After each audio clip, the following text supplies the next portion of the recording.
जी अस्सलाम वालेकुम। कैसे हो दोस्तों? उम्मीद करते हैं सब भाई ठीक होंगे। मैं भी ठीक हूँ अल्लाह के फजल करम से। ते दोस्तों पार्क वाली साइड पे आ गए असी। अज का साडा टॉपिक है सीढ़ी का। सरिया वगैरह साडा बच गया, सारा सरिया जिन्ना भी है ना साडा सीढ़ी का यह सारा 4 सूत्र का है। तुसीं वेख सकते हैं। वीडियो बनाने का मकसद यही है भी साडे दोस्त जी साडे वीडियो वेखण भी यार वाकई इन्होंने 4 सूत्र ही पाया सरिया। ते मुगल का सरिया है 60 ग्रेड सरिया है। ते वाया भी तुसीं वेख सकते हैं सरिया चौकी का भी उधर भी वेख सकते हैं। ते बाकी जो रेशू तुहानूं दसने सीमेंट बजरी का वह भी तुहानूं दसने अज भी साडा रेशू की है। दोस्तों बजरी जी बनी पई है इन्ना रेशू है 1 2 3 का। एक कढ़ाई सीमेंट की हैगी, 2 कढ़ाइयां रेत दी 3 कढ़ाइयां बजरी दी। यह रेशू है लैंटर वाला ही माल है। तो माल सारा तैयार हो चुका है, पहली कढ़ाई आ गई। तो इंशाल्लाह सीढ़ी असी स्टार्ट करने। अज का साडा टारगेट है सीढ़ी चढ़ाना। तो इंशाल्लाह असी टाइम इन सीढ़ी नूं चढ़ा देंगे। आइटम वगैरह असी मंगा ली असी कल ही। ना साडी कंक्रीट दी साडे स्टैप है ने पलटो जी।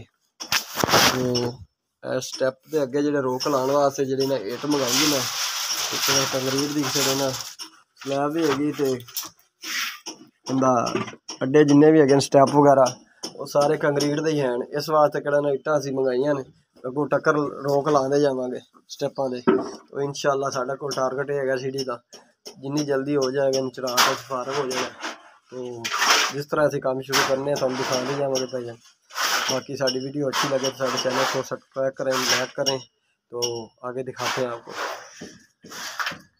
सीधे जोड़े अड्डे है 4 अड्डे वो भी बन गए हैं।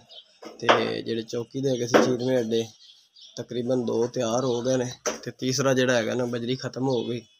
वो इस वास्ते कड़ा ना अड्डा नहीं बन रहा, बजरी बनाते पे। तकरीबन असी 4 बोरियां का माल असी पहली चौकी तक पा चुके हैं। 2 अड्डे चीरवें है, 4 अड्डे सीधे है। 4 बोरियां का माल पा चुके हैं। तो 2 अड्डे चीरवें तैयार हो गए। तीसरा अड्डा चीरवा तैयार रहा है। बजरी कम हो गई इस वास्ते बनाया है। बजरी जिस टाइम बना दें इंशाल्लाह इन्हें जल्दी इन्हें कंप्लीट कर देंगे। कोशिश है कि जल्दी अज कंप्लीट कर लीजिए। बाकी सारी कंक्रीट की पौड़ी हैगी है। अड्डे सिर्फ ला रहे रोका इस वास्ते ला रहे इतना लिया बजरी रोक लाने वास्ते भी।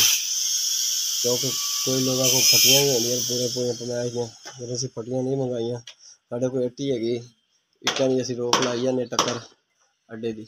तो इंशाल्लाह बहुत ही जल्दी ये करना पौड़ी अज चढ़ जाएगी।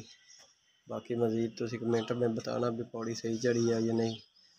लेकिन असी पौड़ी कड़ा कल वाले दिन कड़ा रोका शोका लावांगे। फिर तुहानूं वीडियो विखावांगे लैंटर की भी तो पौड़ी की भी। बाकी तक अगे तुहानूं जिस तरह पौड़ी शुरू करने स्टार्ट करने फिर दिखावांगे। तो सीढ़ी साड़ी जी ना तकरीबन सारी कंप्लीट हो गई है। तो कल की डेट लैंटर भी चढ़ावांगे ना लैंटर पावांगे। तो जो इट्टां लगियां इन्हां रोका दियां वो उतार देंगे। तुहानूं इनकी फिनिशिंग भी विखावांगे। तो उपर लैंटर की भी वीडियो बनावांगे। देख सकते हैं